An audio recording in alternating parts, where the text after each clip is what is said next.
चलिए आज हम कक्षा 10वीं की प्रश्नावली 1.1 शुरू करने वाले हैं और 2026 के बोर्ड एग्जाम में आने वाली कुछ महत्वपूर्ण विकल्प एवं प्रश्नों के बारे में चर्चा करेंगे। तो हम देखते हैं प्रश्नावली 1.1 से क्या क्या संभावनाएं हैं, तो हम देखेंगे। चलिए शुरू करते हैं। पाठ का नाम है वास्तविक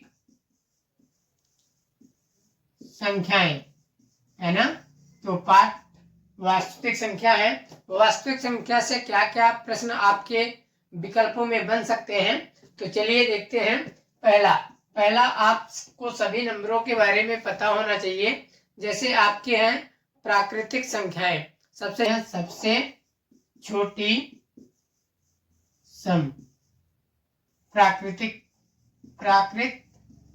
संख्या, ये सबसे छोटी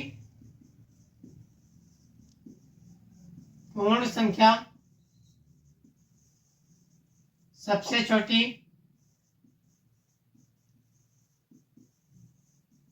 विषम संख्या, सबसे छोटी सम संख्या, सबसे छोटी भाज्य संख्या, सबसे छोटी अभाज्य संख्या।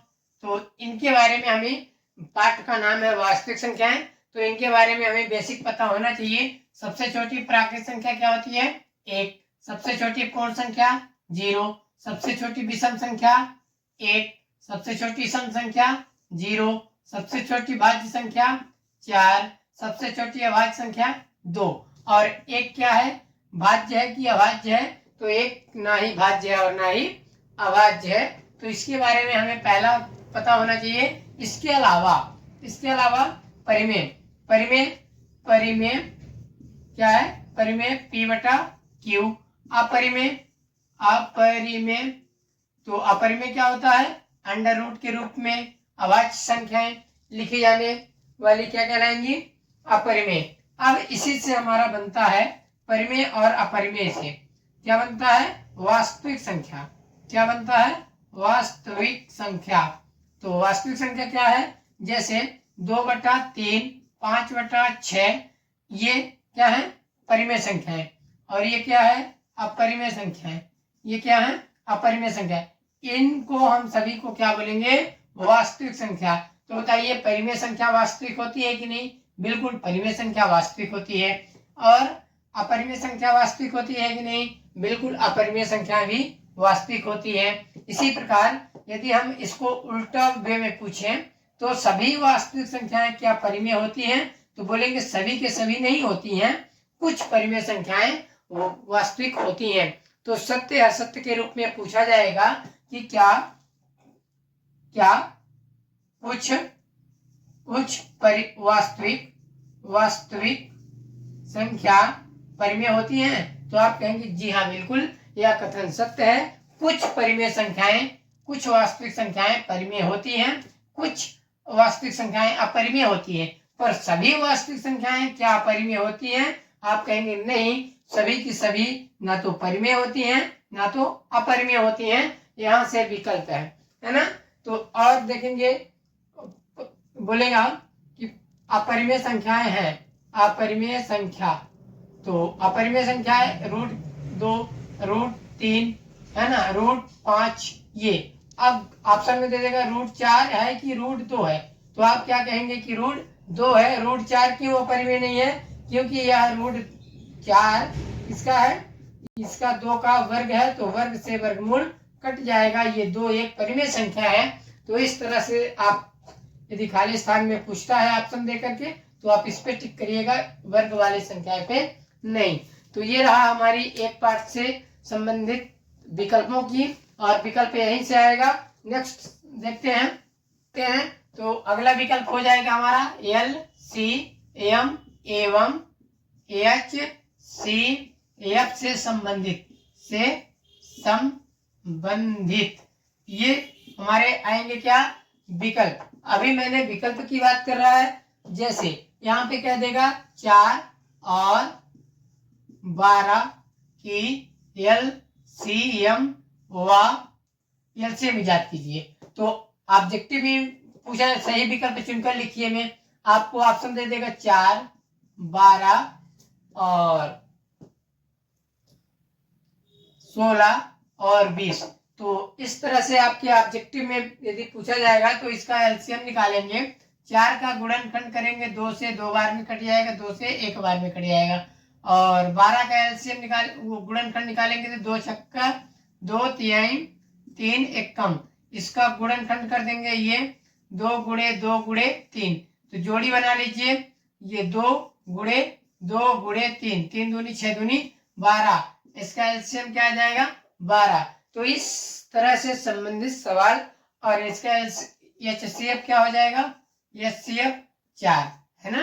तो इस तरह से संख्याओं को चेंज कर सकता है, पर लघुत्तम और महत्तम के बारे में एक विकल्प आपसे पूछा जाएगा। तो चलिए हम नेक्स्ट प्रश्न की ओर बात करते हैं।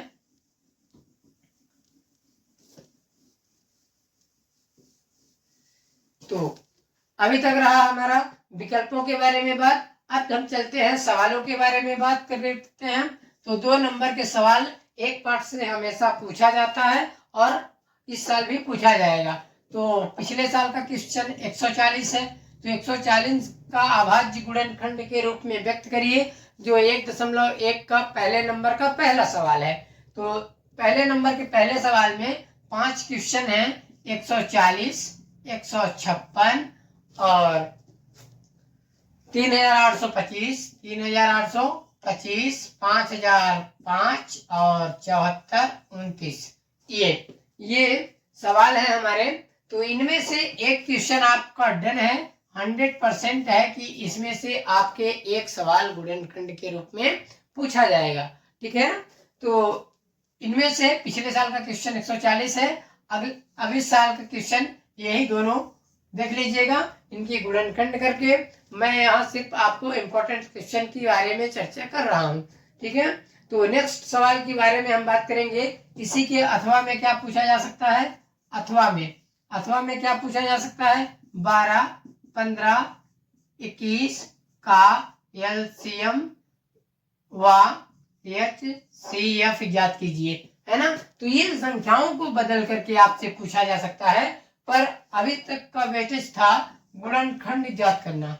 क्या ज्ञात करना, गुणनखंड ज्ञात करना, और यहाँ पे एलसीएम और एचसीएफ ज्ञात करना, ठीक है। तो आपके विद्यालय में सभी कोर्स समाप्त हो चुके होंगे लगभग। तो आप इन प्रश्नों को आप बिल्कुल नहीं छोड़ सकते हैं। और रही एक प्रश्न और मैं बात करूंगा, एक प्रश्न और है 5वां नंबर, जांच कीजिए कि क्या किसी प्राकृतिक संख्या n के लिए संख्या 6n, क्वेश्चन नंबर 5वां नंबर देख लीजिए, किसी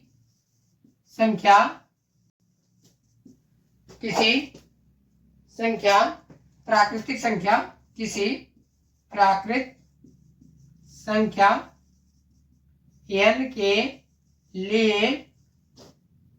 n के लिए संख्या 6 की घात n क्या 0 पर समाप्त होगी। तो आप इसको लिख सकते हैं कि 0 पर समाप्त होने के